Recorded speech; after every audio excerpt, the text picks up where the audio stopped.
मित्रांनो, आज चाललो आम्ही हरिहर किल्ल्यावरती. 2-1 महिने झाले ट्रेकिंग नव्हती करत आम्ही.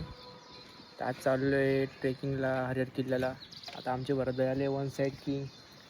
देखो भाई क्या बोलते आज आपल्याला जायचं हरिहर किल्ला. कसं वाटते? एकदम भारी वाटतंय. सकाळ सकाळचं वातावरण आहे. खूप दिवसानंतर निघाला होता आम्हाला. कंप्लीट 2 महिने झाले नाही का आम्ही ट्रेकिंगला जातच नव्हतो. जरा अडचण म्हणजे कसं जरा बिझी होतं नाही का शेड्यूल आमचं.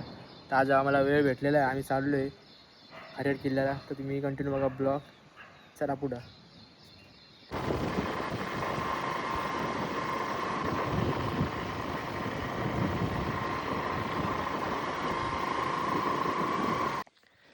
तो हॅलो मित्रांनो, तर आता आलो आहे मी हर्षवाडी गावाच्या इथे. समोरचे बघू शकते कमाने. इथून सरळ रस्ता आहे हरिहर किल्ल्यावर जाण्यासाठी. समोर दिसतं हे बघा भरत भाई, तेजस भाई. आम्ही आलो आता हरिहर किल्ला जाणार आहे. सकाळचे 9:30 वाजलेले आणि ऊन एक नंबर खतरनाक ऊन आहे. वातावरण मगाशी वातावरण पावसाचं होतं नाही का, पण आता परत चेंज झालं आहे वातावरण. तर मग आता ढग विकत आहे, पण असं भीती वाटते नाही का पाऊस नको पडायला. जाऊ पुढं. मग आता इथून रस्ता आहे हरिहर किल्ल्यावर जाण्यासाठी.